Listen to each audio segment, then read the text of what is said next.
Welcome back to Living with No Excuses, where we meet amazing people with extraordinary stories. And today we have Dave Walsh.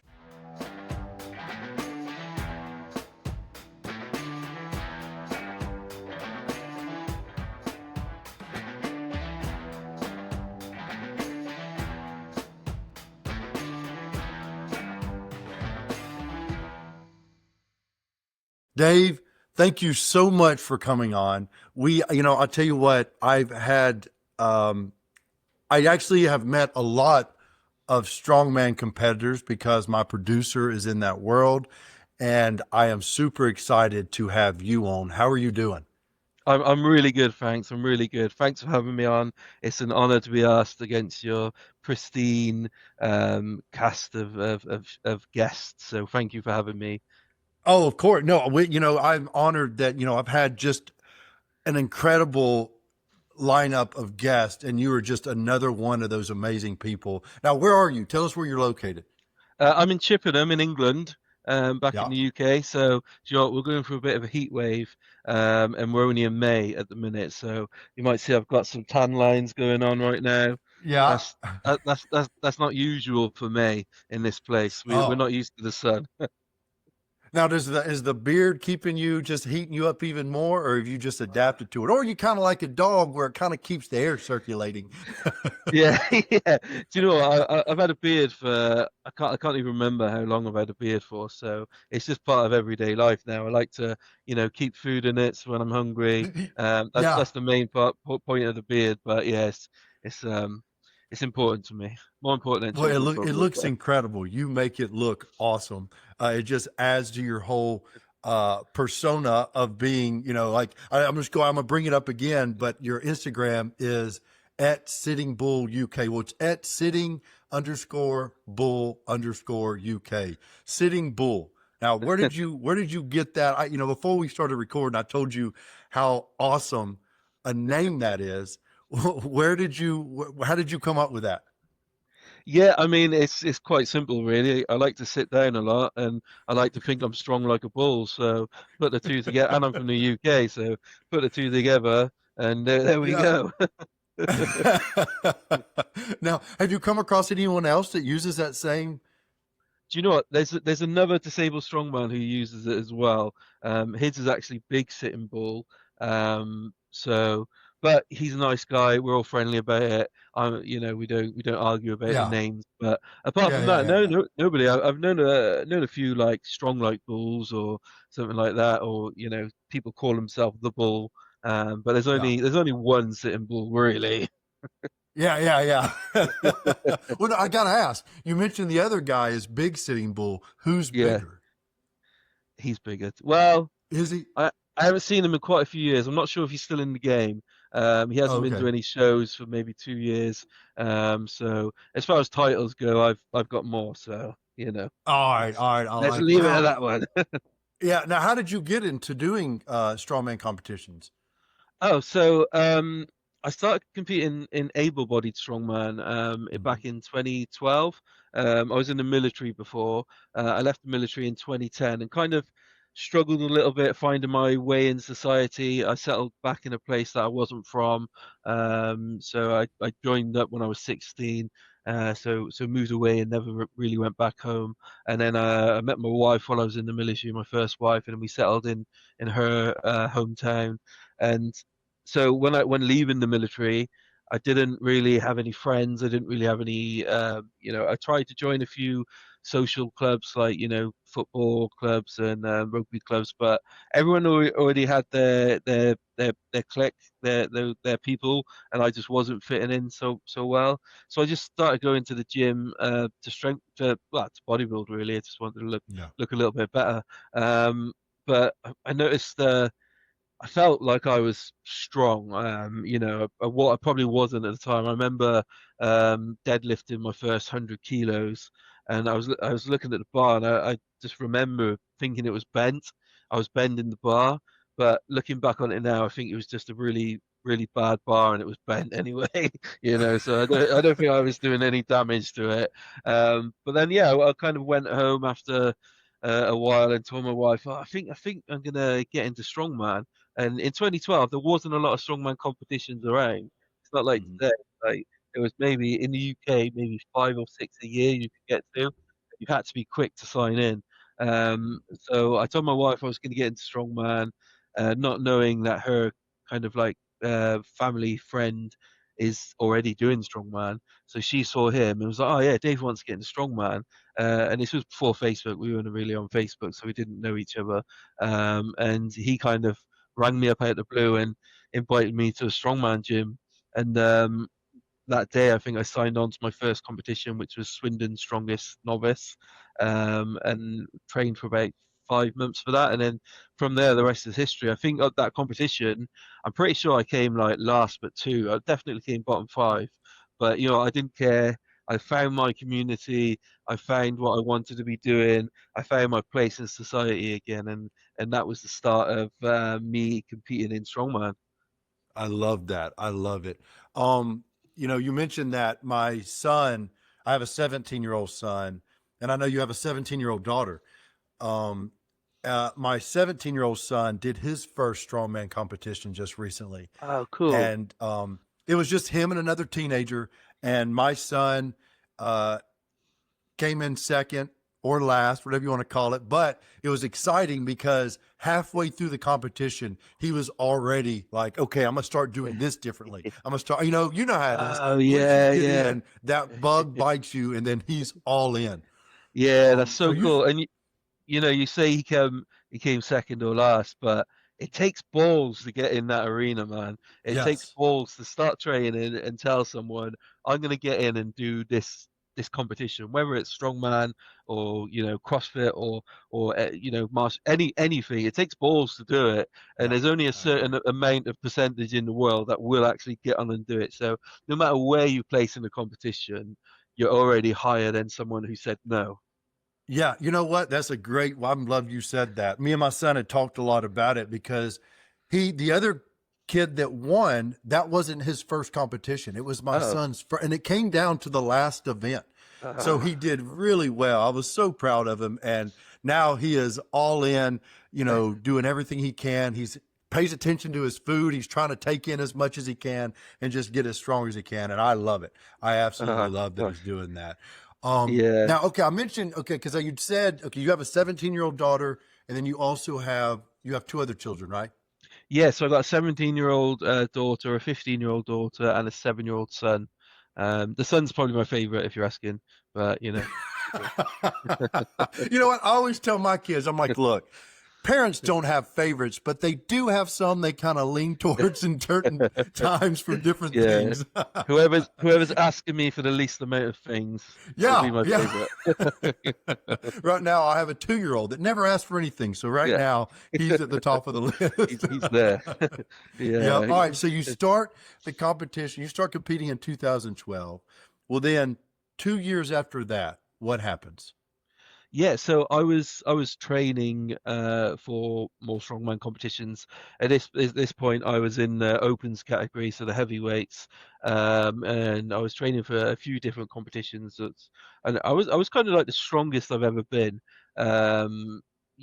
physically the strongest I've ever been, and I was working a lot as well because partly the reason for me leaving the army was so my wife could go to back to school to study to be a mental health nurse, which she's done and she is now. So I was working a lot because she wasn't earning. I was working maybe 90 hours a week, like literally. I'd finish work at 6:30, go back to work at 10 p.m. and then work till about 4 a.m. and then go back to work at 6:30 a.m. And it was a constant cycle. But I was all right doing it. I was okay. Um, but my right arm went numb randomly when I was at work one day. Didn't really think much of it. Kind of, left it. Thought it was quite funny actually, and I was telling a few of my friends who I was at the gym with, and I was like, punch me in the arm. I can't feel anything. It's fine. And we were just doing dude shit, basically Yeah. with my arm that I couldn't feel anything. And then after a while, maybe about a month or so, it spread from my right arm to the whole of my right side was numb. And then I I told my wife about it and my friends, but I didn't really tell anyone. I didn't really worry about it, for quite naive of my own body. And then it slowly spread, I say slowly, quickly spread, so everywhere was numb, basically. Mm. And I was like struggling on my feet because I couldn't feel them where they were going and stuff. And even my feet now are still numb, which is good because I was telling you about sunburn earlier. I've got massive sunburn on my feet, so It doesn't didn't stop feel that bothering you right coming. now. No, no, I didn't feel that coming. So I ended up going to the doctors who sent me for some tests. I think I was in hospital about a week, not staying in, but going in every day, and doing tests. So I had a MRI scan, loads of blood tests, and a lumbar puncture, where they put like a massive needle in your spine to draw out fluid. That was fun. It wasn't. It really wasn't. They yeah, they kind of because I was a big guy at the time, I had to get in the kind of like a fetal position, and I couldn't Yeah. get in the right position. And you have to stay there while they're injecting you and drawing out your spine fluid, and they just couldn't find the right. They numb it so you couldn't feel it. Um, but I could feel it like scraping against the spine or the bone or Oh, something in there. And as it was coming out, they kept drawing out blood, so they kept missing.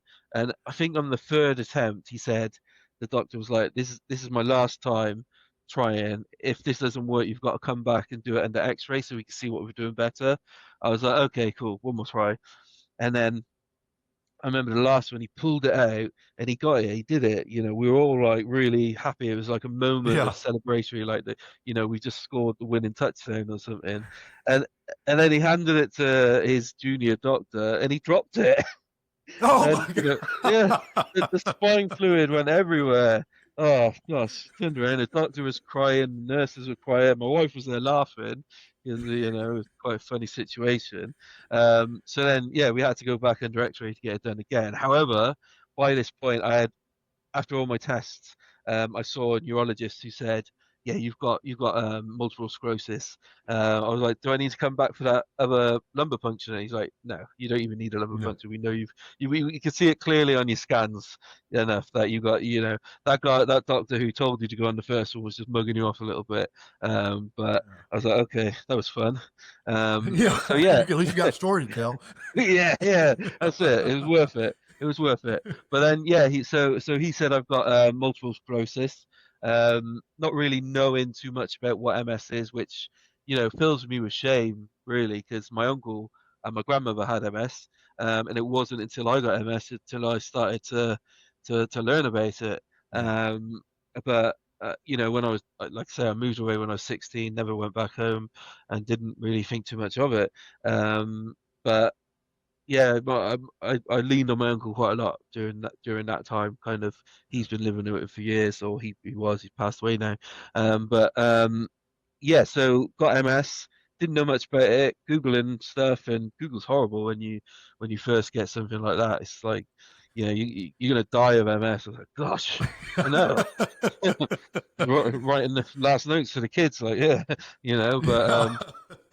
yeah, got MS from there, and then the struggles really began from that point. To be honest, I don't know if you know much about MS, or I could give a quick No, please breakdown explain for it. Explain yeah. it to us. So MS is a autoimmune disease, basically where your body attacks itself. So if you think of your nerves, they're all protected by a coating called myelin sheath. So if you think of a plug, you've got the copper in the middle, which sends the signals to the command it wants, the whatever you've got to do, and it's protected by the plastic, or the rubber coating.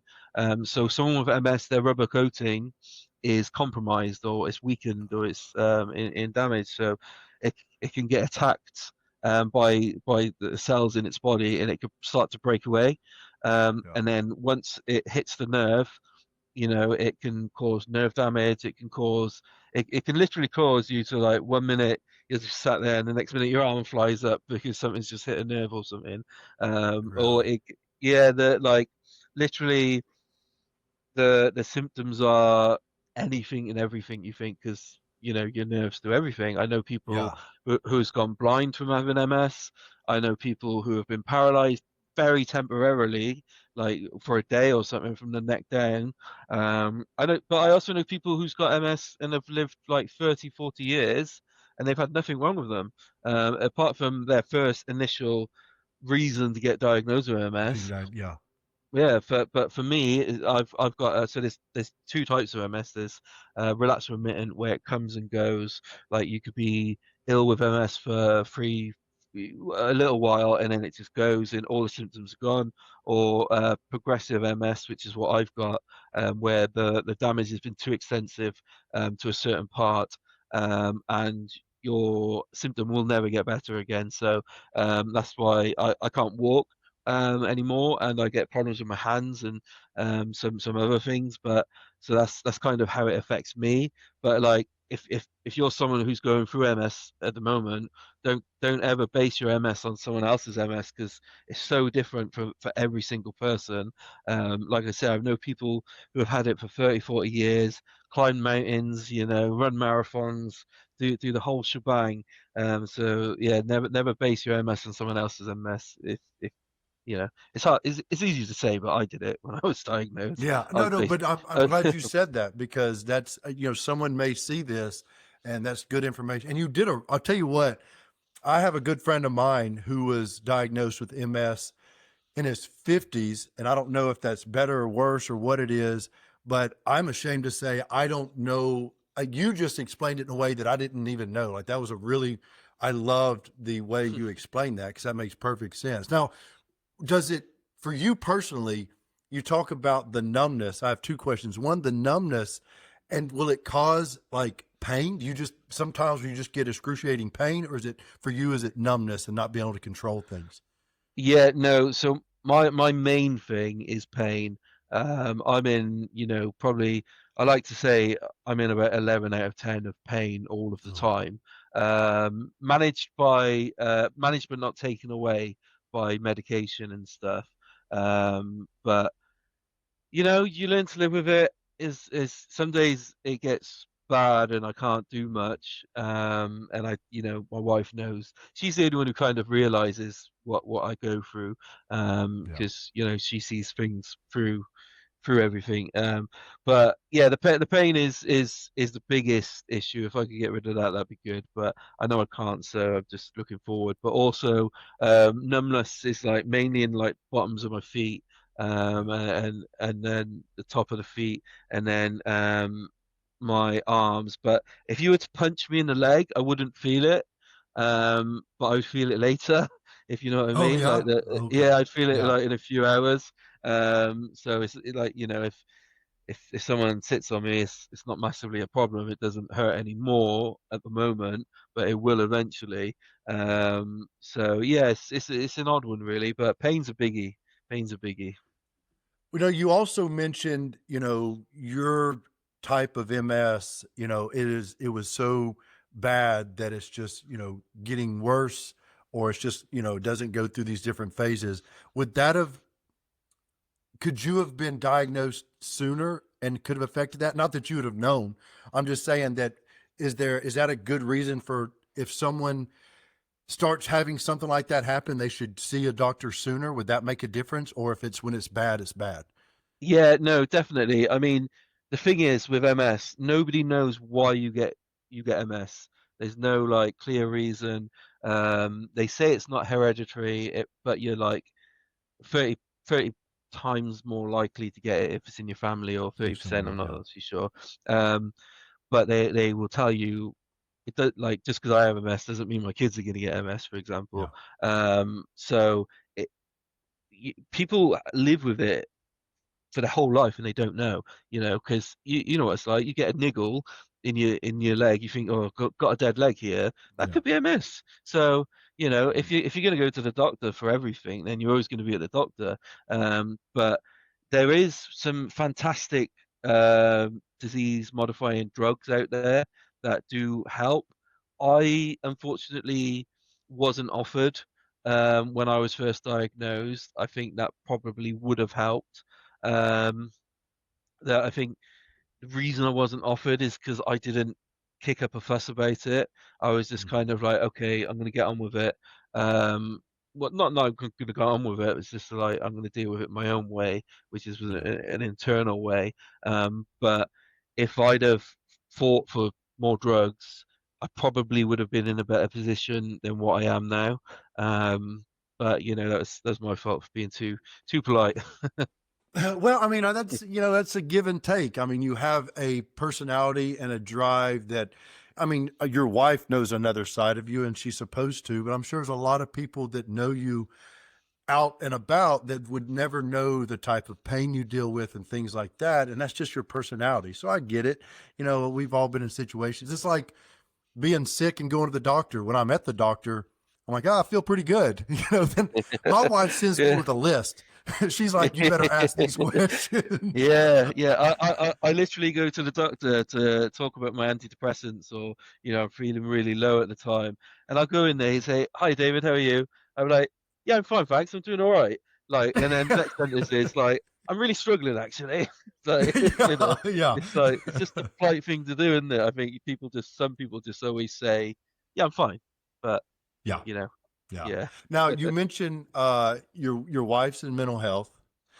You do mental health. I love mental health. My wife and I have been married we've been together for 5 years, and she's the one that really got me into really diving into my mental health, and it's been a game changer for me. What is it? And I love talking about mental health because there's a lot of people that, it's still, I feel like in our lifetime, we're going to see a huge jump in mental health, but it's still going to take a while. yeah. What is it? What's the most impactful thing that you've experienced? Did mental health start before or after MS? I mean, what's your journey in mental health? Yeah, I think my mental health definitely started after MS. Um, I kind of, come from quite a toxic masculinity upbringing, then joining the military to be a toxic masculinity place, and then even leaving.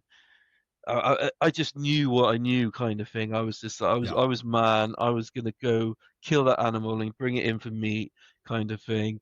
That was my role in society.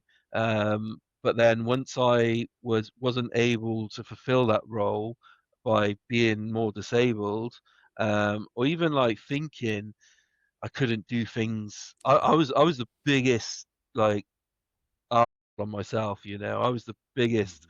judger of myself, thinking I couldn't do something just because, you know, I don't want to crawl up the stairs. I can't walk up the stairs. I don't want to crawl upstairs. The whole house is out to get me.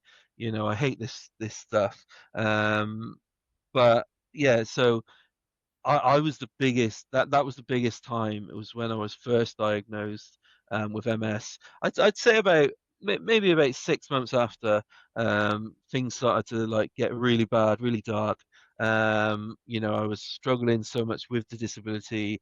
I had to leave Strongman behind because um, I just couldn't do it anymore. I remember my last able-bodied competition. I was falling all over the place, and I was picked up a big 140 kilo Atlas stone, and I couldn't get the balance with it, so I fell backwards, and the stone was on top of me, and I was on the floor like an upside down sea turtle trying to get back up, Yeah. and Trying to get you know, back no, up. Yeah.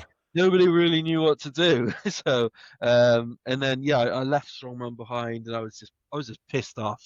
I was Yeah. pissed off that I was dealt this card. Why me? You know, and then I just couldn't do what I wanted to do anymore. I couldn't be the dad I was to the girls because, they knew me as able-bodied Dave. The dad who will, go play with them no matter what the weather. They, won't get stuck inside because of the snow. They'll go play on the trampoline for hours and hours, or swimming, or whatever. So yeah, I was just pissed off, and because of that, I took a massive incline in or decline in my mental health. Yeah, So what did your at a certain point, do you feel like you felt it, or did your wife help encourage you to say, "Hey, let's work on your mental health. Let's get over this hump." yeah. So after being angry with the world. It was a few years, and I wasn't pleasant to live with. I know I wasn't. I remember my wife knew that I was struggling, and if she didn't tell me, we've been married for 18 years, so she knows me inside out better than anyone. She knows me better than anyone could ever know me. Yeah. And so I got really angry, and there was a time where me and my daughter were clashing, and I think I squared up to her. I just like I was never gonna hurt them, but I kind of like Yeah. got really angry, and it was just before we were going on a day out, so that was ruined the whole day out. My wife, she took the kids to her mother's house, dropped me off at home, and sat me down and told me off basically, and then just like I opened up to her how I was feeling. I was planning on chopping off my own legs basically, because for me, right at that moment of time, the pain was the biggest thing that was stopping me from doing anything. I was struggling walking, so I didn't need my legs, they're just in the way. So I was planning on chopping them off. I had a little diagram drawn up and everything, and I told her then, and you know, I told her what the plan was, and she was like, "Well, that's not going to work because the first part of the plan is I have to climb out the window." She was like, "You can't even fucking stand up properly, mate." I was like, "Oh man, I should have got you on board as project manager sooner." um, but yeah, and I struggled and I struggled, and the next, I just yeah, she kind of made me not the right word, but she pushed me in the right direction to Yeah. go and seek medical help. um and then I remember sitting in my doctor's room. This dude who was maybe 12 stone, wet through. There's me, like the big guy, just "Hi David, how are you?" "Oh yeah, I'm good actually." And then it's just start crying, the floods come out, the tears come out, everything comes out. Um, and then I just felt like, he wasn't talking to me, but I was still talking, and I was able to get everything out that I kind of wanted to get out. Um, and yeah, it just felt like quite liberating actually, speaking Yeah. to someone who isn't part of my family. He isn't. Yeah.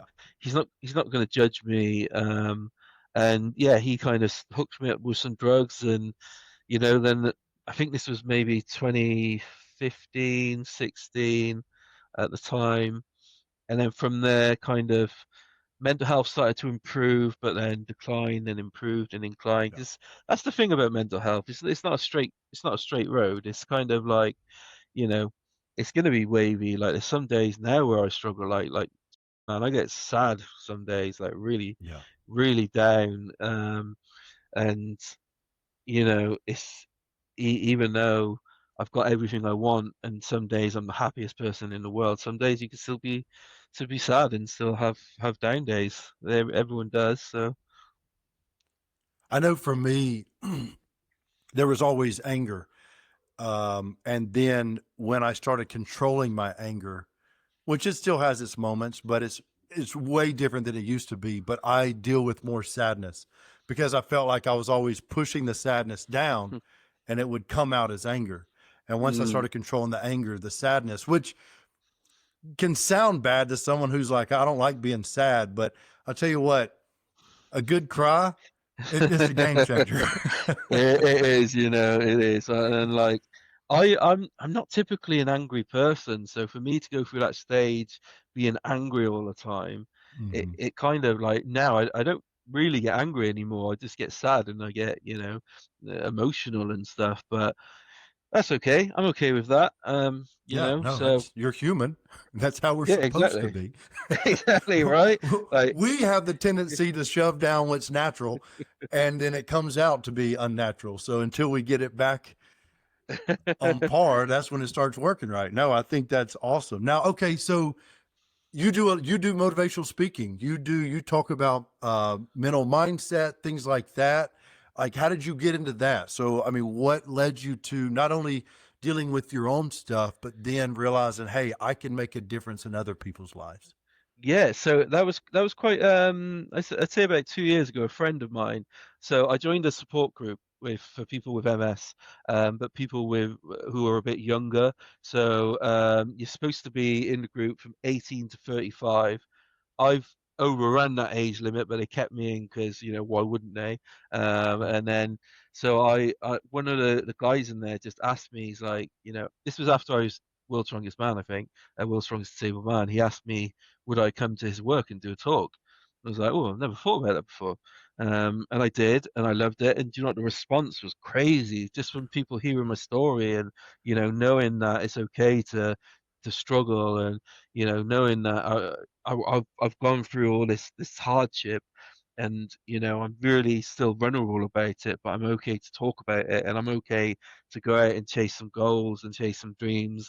And a lot of the time, people are just happy to know that if something happens to you, because I talk a lot about Reggie, my youngest, because he's only known me in a wheelchair, Mhm. so you know, I can still be a really valuable father and a really valuable male role model in his life, despite being in a wheelchair, despite being this, and all his friends, like, they don't look at me being in a wheelchair. They look at me as being, sitting bull UK in the Guinness Book of World Records that Yeah. that they got at school, so they can all see. So like people get really happy to know that you can be disabled or have issues or accidents and still have kids and stuff. I think that's the biggest thing people take away from my talks.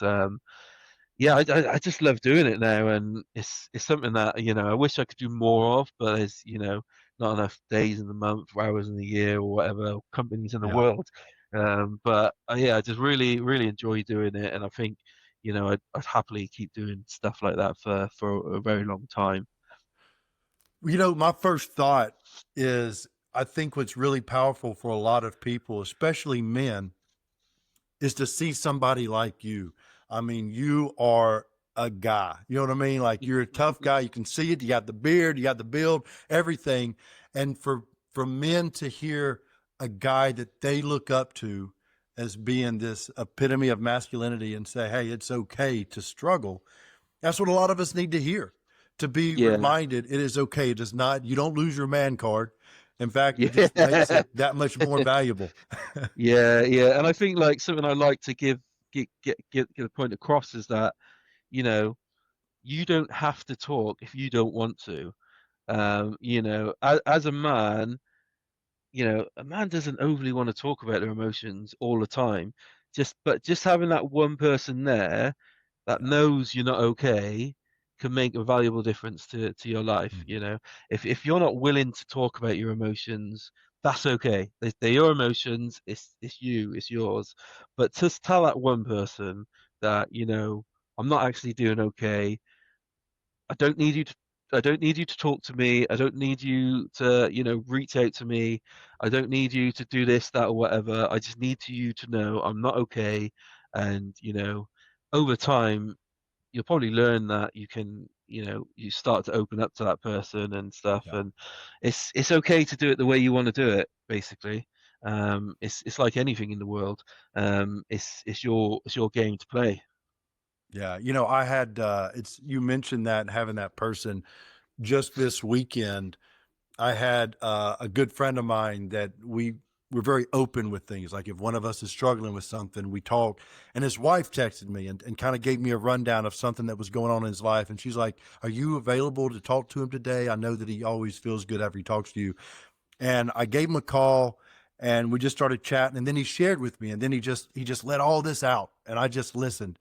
And afterwards, he was like, "I'm sorry I let all that out on you." I was like, "No, that's what we do." I was like, "I've Mm. done this to you way more than you've done it to me." You know what I mean? So to be able Yeah. to give it back and just be a soundboard or just someone to listen and know that it helps him, because I know it's helped me. That's Mm. something huge to have that person that you can talk to. Yeah. Now, let's take a step back. All right. How did you go from you have MS happen 2014? You start doing mental health work. You started dealing with everything. Your wife didn't let you cut your legs off. So Damn. what, yeah, what, how did you get back into competing? So it was quite soon after not cutting my legs off, actually. Yeah. Um, I knew that I needed to get back into something for me. I needed some sort of sport, basically. I wasn't looking at anything. I was only looking at sports. So I tried out, wheelchair basketball, which I enjoyed for quite a while. But it just wasn't hitting the right spot. I started going back to the gym with a friend, and the friend was really, um, really key to my improvement of life, I suppose. He just came with me. He didn't batter an eyelid if he had to do some extra things so I could do something or anything like that. He was like happily loading the weights, taking the weights away, and I was happily sitting there watching. And then yeah, from there we kind of from the gym, I kind of realized that I could do a lot more than what I actually thought I could do. Mhm. I I could be an effective gym person again. I couldn't train legs. Legs was out of the question. Not a problem. I hate training legs anyway. Who wants to train legs these days? So all upper body work, which is great. A bicep pump every day. Wasn't looking at getting back into strongman. But I come across a article in, I think it was Men's Health actually, which obviously you featured in. Yeah. Men's Health in the UK. There's an athlete called Mark Smith, who's also he's an ex military guy.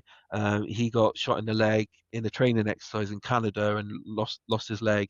But he was actually competing at bodybuilding and disabled strongman. The article was about him being on stage with Phil Heath, as a guest poser, but still, on stage with Phil Yeah. Heath. Yeah. So pretty cool.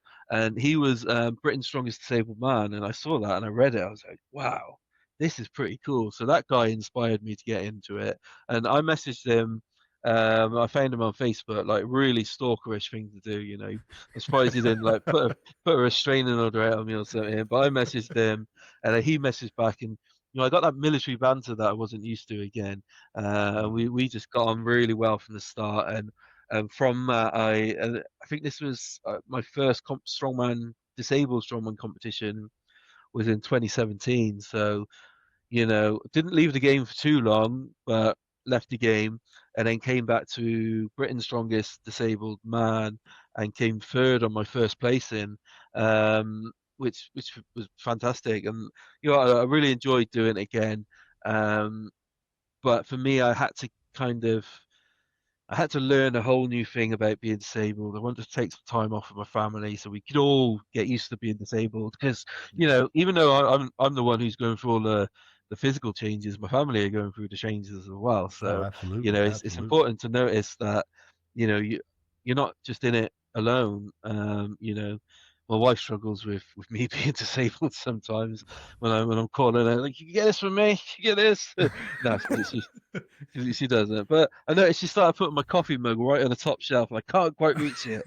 So I'm not sure if that's just make me call her out and make her feel needed every now and again. But she's definitely needed. But yeah. So I took 2018 off, and then kind of got back into it in 2019 seriously. I took on a coach, Lawrence Charlet. I just wanted to see where I could take it. And yeah, from there I think yeah, two world titles, three British titles, Arnold's title, pretty much won everything in disabled strongman I could win, and that was, unexpected, I suppose. I expected to win worlds once because I put a lot of effort into it. That was out in Canada in 20 21, 2021, 22. No, 2022 and 2023 I won it. Yeah. So in 2022 it was in Canada. So it took a while to get there. It wasn't an overnight success or anything. And then won it in 2022 and then just kind of coasted for a while, winning competitions and doing pretty cool.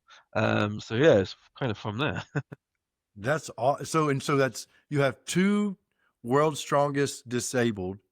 3 times Britain's strongest disabled, and then you're a Guinness World Record. What's the world record that you hold? So it's pulling the heaviest truck from your wheelchair. So as you would see an able-bodied person pull a truck, I was doing it in a wheelchair. So obviously legs out of the question. The wheelchair is more like just a trolley, just like guiding me along. So it's all arms basically. And Yeah, I think it's a 10-ton truck I did.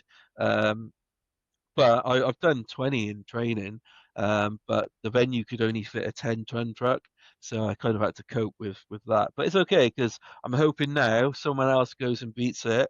It gives me an opportunity to beat it again, and again, yeah. you know, and it just gets more people involved in that sort of thing. Yeah. What do you have coming up? Are you training for anything right now? Yeah, I've got a competition this weekend actually. All right. Coming up, England's strongest disabled man, which is it's kind of the first competition in the UK roster, disabled roster. So looking forward to it. Looking forward to meeting, getting back up with meeting up with all the guys again. And there's quite a few new faces in the sport, so it's quite good.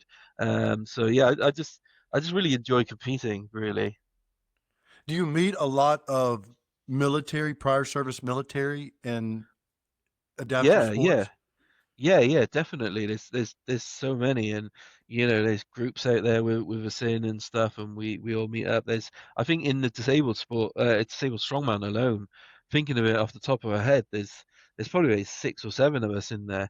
Yeah. In quite a small sport, so we're taking over really. Yeah, yeah. Yeah, No, yeah, now it's I got to great. ask this as a veteran myself, what did you do in the military? Oh, I was in the logistics, so I didn't do anything crazy. I did Well, I one mean, tour. logistics is pretty important. I wouldn't Yeah, don't yeah. play it let down. Yeah, I did one tour of Iraq in 2007. Mm. I did that while my daughter was born, so I kind of missed that because I was on. Do you know, it's a funny story. I was telling my daughter's whole life. I told her I wasn't at her birth. I was on holiday with the lads, and she believed it. And it was when she was about 14. I think we were having a bit of an argument, and she was like, "You weren't even at my birth. You were on holiday with your friends." And my wife was, "He was at Iraq." It's like, yeah. I was just sat there like really smug, like, "Yeah, she had my back there." Yeah, yeah. Oh man, she's been carrying that for 14 years. Yeah, yeah. Telling everyone my dad doesn't care about me just goes on holiday. But yeah, no, it was. I really enjoyed my time. I'm glad I did it. I'd do it again if I could. Um, just the memories you make and the people you meet, Yeah. you're just never going to see anyone like that, but again anywhere really. Yeah, it's an experience that it's I don't know what to compare it to anything else in my life. Yeah, that time in service is really special. Where in Iraq were you? Yeah, I was just in the Baghdad. Am I in the right Yeah. place? Yeah, yeah, yeah. Just at the airport. Okay. Yeah. Yeah. Yeah. Yeah. Okay. Yeah, Yeah. The I did, airfield that's in Baghdad. Yes. Well, yeah, see, yeah, yeah, let's yeah. see. It wasn't. Let's see. It wasn't Camp Liberty. What camp was at the airport? Do you So remember the it name when of it? when I was there in 2007, it was kind of like amalgamated to one huge normal camp, basically. With the British side of it, Okay. we were one side, and we didn't really have much to do with the Americans, vice versa to us.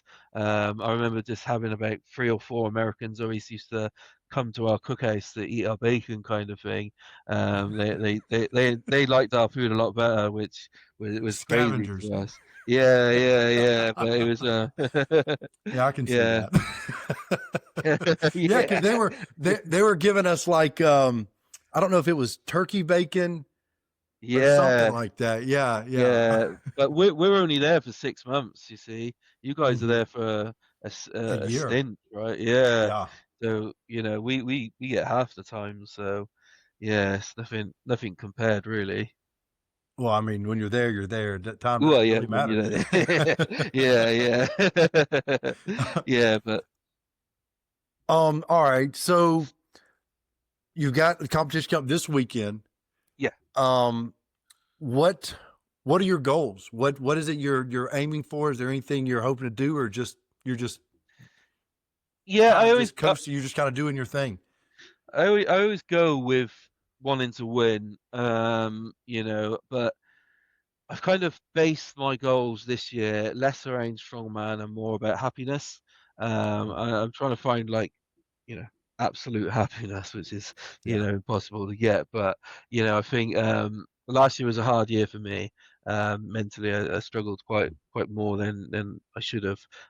So I think going into this year, I decided to make it more about personally me rather yeah, than the sport, which, you know, I still love to do and I still always do for as long as I can.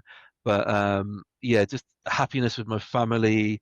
You know, my daughters are growing up now, my son's growing up, and just to be less focused on my strongman goals. Not less focused, but yeah. you But know, spreading it out. blind I get Yeah, blindsided so much when I'm thinking of winning that title or winning this or winning that. I get blindsided so much that I just don't want to see anything else, and everything else has to take a back step for it. But I think now, yeah, like you say, spreading it out, spreading the joy out, and just, you know, just spending time with family and drinking too much whiskey, and, you know, just having a more of a good time. yeah. Now, what kind of advice would you give someone that struggles with that, with, having this objective and goal and then not knowing how to balance everything else? Do you know what? It's a hard thing to do. I think you have to just focus on what around you is bringing you the most happiness. You know, because for me, my family is the most happiness, and then strongman's a secondary. And even though I was trying to focus more on strongman being happier, and so I was putting more effort into my secondary happiness rather than my first happiness. And then, you know, now I'm thinking, do you know what? I've been at the top. I've done that. You know, it wasn't all it made cracked out to be. There was no parades. There wasn't 1,000 women screaming my name at the end of it. You know, there was a party which was had, which I wasn't even invited to because I was in Canada. And my wife threw a congratulations party when I wasn't even there. So like, gosh, Yeah. it's fantastic. I got home and everyone forgot about it. It was all, you know. I remember my wife told me to do the ironing, or asked me Yeah. really nicely to do the ironing, Yeah. or It's time to get to something. work, And Dad. yeah, I was like, I'm the world's strongest disabled man, you know. She was like, yeah, you're still a fat prick in this, eh? So take the iron. Oh shit, I you're love your right. wife. We need to have your wife on. That's what we need to Yeah, have. yeah, I would get cancelled. Yeah, but yeah, yeah. So focus on what brings you the most happiness, and everything else will fall into place. Really, I guess. I love that. And even as you're talking about that, like I think about my own life, and it's easy to get distracted with things and not focus on what's the most important, your family. Mm. Like my kids are now 20, 17, 15, and 2, and big spread. I keep saying one day I'll figure out what keeps causing them. Yeah. But But my wife reminds me, she's like, your time with the kids being kids is limited and always getting shorter. And Yeah. so I need her to remind me of that, because it's easy to get distracted by something and being hyper Mm, focused on this and not what's really important, which is our family, because yeah. that's what we live for. That's everything Yeah. we do. Yeah, Um, definitely. That's why I kind of wake up like, for me, I'll train early in the morning. I'll get up at like, you know, 5 a.m. to go to the gym, and get it done. So after work, I could come home and have family time basically, I whether it's love just that. like, you know, walking with the dog, or, you know, spending time with the wife, or spending time with the son. The girls don't really spend much time with me anymore. They're They're that 15 and age where, 17. Yeah, yeah, I have a 15 and 17-year-old. I catch them when I can as they're yeah. going out the door. Hey, what's going on? How's your day? Fine. I got to go. All right. Good to see you. Yeah, yeah, yeah. Just leave me a note on the door. Yeah. Yeah. All right. There's something that I started doing on my podcast, where I came across this deck of cards that has 3 different levels to it. And me and my producer one night sat here just BSing, and then we went through them, and it was really fun because you really get to know somebody with these questions. And I would love to go through them with you if that's okay. Sure, yeah. All right. So what they are, there's three different levels, and the first one is called icebreakers. Level 2 is confessions. Level 3 is getting deep. So it gets a little more serious as it goes on. And I just randomly pull them through. And this first one, I'm going to ask you. Let's see. Okay, this is, what question should I be asking you right now? That seems pretty simple. Was there anything that you would love to bring up that we haven't talked about? Oh gosh, I mean, we covered quite a lot, to be honest. I think You talk a lot. I do. Why do you why do you talk so much?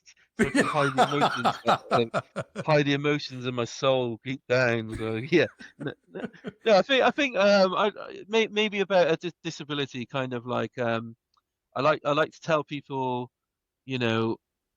So the question would be, I guess, how would I approach someone with a disability? I guess, and my answer to that is always, why would you want to approach them? As in, is there a reason? Or is it just because they're disabled? If there's a genuine interest in someone, you should um, approach them the same as you would approach anyone else. Um, and that's it basically. Why if you want to approach them just because they're disabled so you can get a tick in the box or something, don't approach them. You got no need for that. Or if you have to approach them for some sort of work purposes, or maybe you just want to get to know someone at the gym or something, then approach them like a normal person, because that's deep down, we might look cooler than you, but we're actually normal people. Yes, that is a great. I've never really thought about that. Like that makes perfect sense. There's no reason to just go up somebody just because they seem different than you and then start Yeah, prodding yeah. and poking Yeah, like I being mean at the zoo and you're just, the, yeah, the exception to the rule is a kid. If a kid oh, sees me in the wheelchair and they ask me why I'm disabled or why I'm in a wheelchair, I'm fully up for answering that. yes. I'm Yes. happy that that kid asked, because Oh yeah. that because he asks me today, that kid, for the future, he's gonna be okay. He's gonna know. He's gonna Well, you you know you mentioned your 7-year old and his friends. My kids, their friends, like it's not talked about mm, that I'm missing an arm or a leg because once they see it and they've heard the story, yeah, they move past it. They move on. yeah. Reggie Usually once said to adults me, struggle. Yeah, Reggie once said to me, Reggie's my 7-year-old, why is everyone else's dad's not in wheelchairs? It's like, yeah, why not? That's a Yeah, good question. get Yeah, them in. what's wrong with Yeah, them? I know. But, My they go on. yeah. Oh, I was gonna say my 15-year-old daughter told me that she forgets that I'm missing an arm and a leg, and then we go places, and she's like, "Why are people looking at my dad?" And then she's like, "Oh yeah, he's missing an arm and a leg." Yeah, yeah. Kids are great exceptions to the rules. And, if Yes, your kid does ask, okay, this isn't for everybody. Not every disabled person is going to be okay with it. However, yes, if your kid does ask, then don't stop them midway and be like, no, no, no, shut up, don't ask the kid the question, because that's just going to make it feel worse on us. And I want to answer. But if that person doesn't want to answer, also don't get offended that they don't want to yeah. answer. They It's may be just in the a, way. wherever they are in their life, in their mental. Maybe just Exactly. that day. There's been Yeah. days I don't want to talk about it, and other days I'm an open book. Yeah. Exactly. So yeah, just understand why you want to approach someone before you approach Yeah. them. That's really good. I I guess. love that, Dave. That is a good answer. All right. Second one. This one's level 2. Who in your life inspires you to be better? And you better say your wife. No, no. She tells me to be better. She tells you to be okay. So who is so okay. The next one is who inspires you to be better. Yeah, do you know what? I'm going to be honest with you. I've been trying to find inspiration for quite a while. I've been struggling. I think the word is thrown around a lot these days. And people find me inspirational, which is great. However, I don't find me inspirational. So I kind of struggle with that. I think my a good friend, Stephen Moore, you've had on the show, he summed it up perfectly to me. Inspiration is nothing without action. Um, if you're not actioned by the inspiration, then you're not actually inspired. You're just impressed. Um, Wow.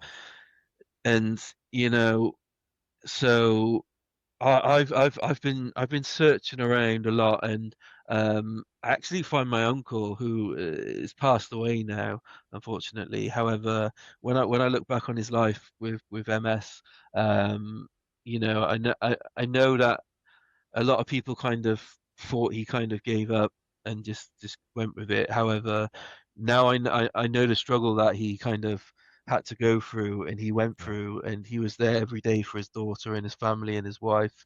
Um, I think my uncle kind of fills me still with the most inspiration I could have, and also because growing up he was the cool Uncle Tim that Yeah.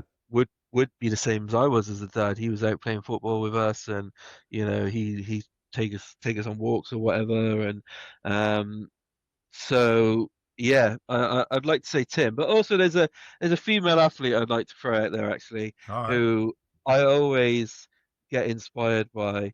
No, I haven't seen her for a while on social media, so I don't know if she's still floating about too much. But it's actually a young lady called Lyra Dodelin. I'm not sure if you're too familiar with Lyra. So she is an Olympian, a Paralympian in sledding, skiing. Um, Also, she is on the Team USA Women's Ice Sled Hockey. Oh, But I spoke to her a while ago, and her story. I'll just give you a really quick run through of it because if you can somehow get her on, I'd recommend Lyra Dodolin all the time. So she was born in Russia with a condition that meant her limbs were facing the wrong way, her joints weren't aligned up properly. The doctors in Russia told her parents you had to move to America you have to get adopted on the day she was born. You have to put your baby up for adoption to America because they're the only place that can fix this type of stuff. So they did, and then she was adopted quite quickly. After her whole life of being on crutches, not walking properly, finding out having two failed operations on her both legs. She was given the decision at 13 years old to take her legs off. I wish I was given that decision, but no, didn't. But yeah, so she did so much research with it and stuff, and she decided to, and her life just skyrocketed from there. And from there she was in the Paralympics. She was on the USA sled hockey team, and the first thing we noticed when I was talking to her. So I used to walk on crutches a lot, and when you're walking on crutches, you basically got no arms because you're using yeah. them to get around. And I was like, "What did you do with your hands when you first had them free?" Because going from walking with crutches to walking on her prosthetics, she was like, "I got my hands." Yeah. Yeah. She was like, "I was just holding everything, just waving." It was fantastic. So yeah, Leah Dodlin would always give me inspiration as well. I So yeah. love that. Yeah, we're definitely going to look into her. You write that down, Chuck? Yeah, we got it. We're going to find her. That sounds amazing. Do you know where in the United States she lives? Oh, no idea. Sorry. As a Yeah. Paralympic athlete, I wouldn't be surprised if she was somewhere near a training facility if she's still Yeah, competing. yeah, I know she also does a lot of surfing and stuff like that. Okay. So, I'll Really active. I'll send you her details if you want. That'd be cool. Yes, please I'll do. have them. Please Yeah. do, Dave. Yeah, absolutely. All right. Third and final one. Okay. This says, how do you deal with your anger? Of course, you said you don't always get angry, but there's this, you got three questions here. How do you deal with your anger? How do you deal with your partner's anger? And what needs to change? So when you do get angry, when something bothers you, what do you do to keep yourself chill and calm? Yeah, so like I say, things don't. I don't overly get angry. I'm not the type of even at the gym when I'm going for the biggest lift I've ever done. I'm not like if someone slapped me across the head to do it. hey, Why are you calm hitting me? down. Yeah. Yeah. I'm kind of a chill guy with it, but when I get inside my own head and I'll get sadder or whatever, I kind of have to I speak to my wife, to be honest. She can get me out of these stints Yeah. more than any gym session could, or more than any walk or yeah, I say walk, but obviously roll. But I kind of, yeah, talking about the experience of walking, not the actual Yeah. Yeah. act. So You're on a you know, walk. It's the same thing. yeah, exactly. So yeah, my wife like sometimes we'll go on a dog walk, and sometimes I won't say anything to her, but she'll know I'm not okay. Yeah. And for me, sometimes that's enough. Sometimes I'll open up on her, and she won't come back at me with anything because I think she knows, you know, if I need to talk, I need to talk. I don't need a solution. I don't need Yeah. anyone to fix something. I just need you to listen and take it in. And yeah, I think that is the now I totally forgot the questions. Well, no, it was how do you deal with your anger? I think you said it, and Yeah. then you Okay, you cool. open up to your wife, and Yeah. I that's one thing that I struggle with. Me and my wife had a discussion last night about it. Discussion. We were arguing, but it wasn't like a loud argument. We were Mm. just, I'm not good at her sharing something and not needing me to say, well, you should be doing X, Y, Z, or this, Yeah. that, and whatever, instead of just listening like I do.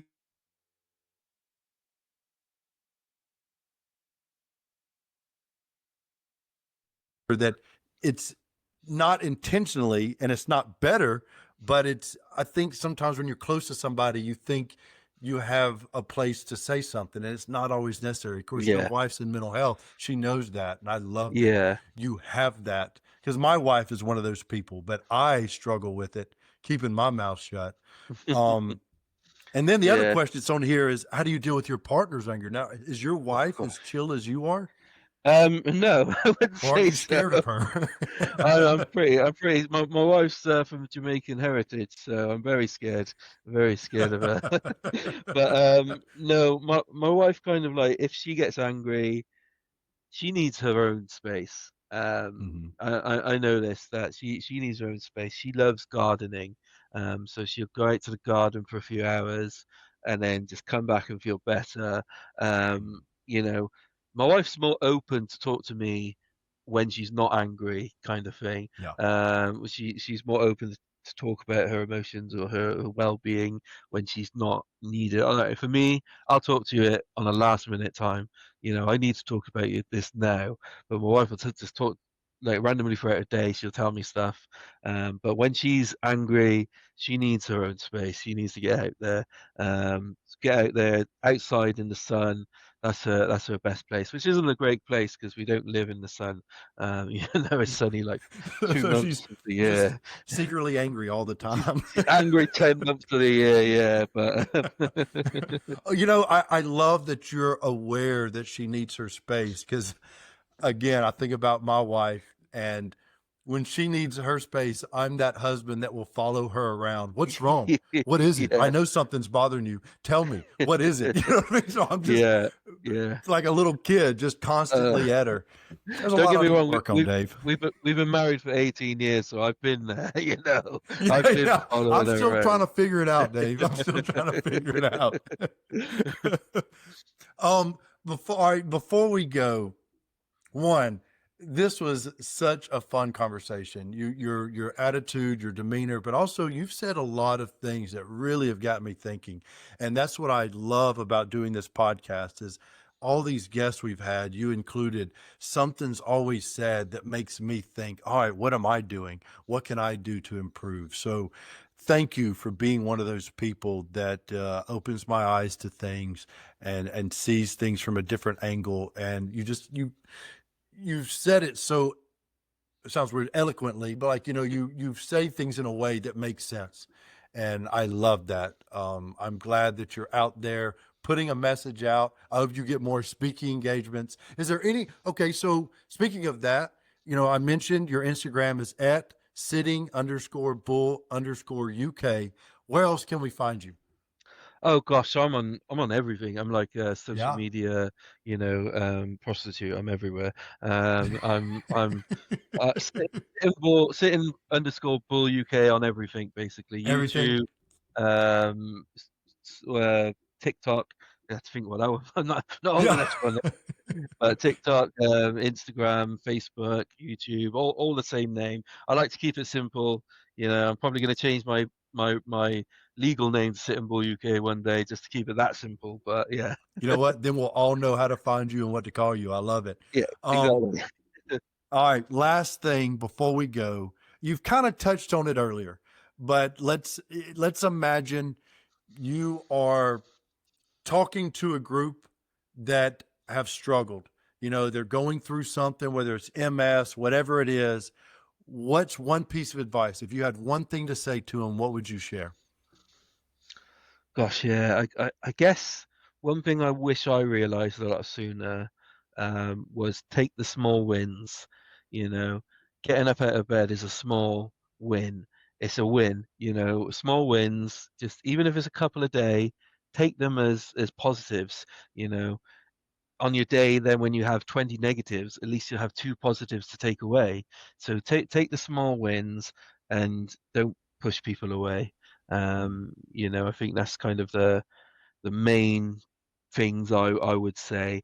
I mean, you could go into this for so long and so much detail, but just take the small wins as wins because I love that. they're what's going to get you to the big wins. Yeah. I love that, Dave. Thank you for sharing. Thank you for coming on the podcast. You're amazing. You're definitely living with no excuses. And I hope to one day be in the same area you're in and meet you in person. Yeah, great. Where are you? I'm in Alabama.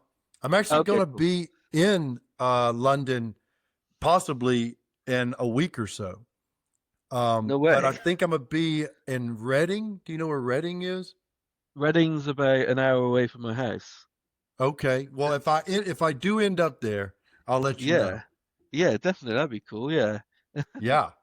I would love Brilliant. to meet you in person, Dave. I think you'd be a fun person. I don't want to work out with you. I don't want to be embarrassed like that. But I love talking to you and I want to stay in touch. And thank you again for coming on. Yeah, no, thanks for having me, and carry on sharing these amazing messages you do because they're making a change in the world and at, at the right time as well. Thank you, Dave. All Brilliant. right, that's it. Everybody, if you're watching, we're going to share Dave's information. Sitting underscore bull underscore UK all over social media. Find him. Thank you, Dave. We're out of here. Great. Cheers, guys.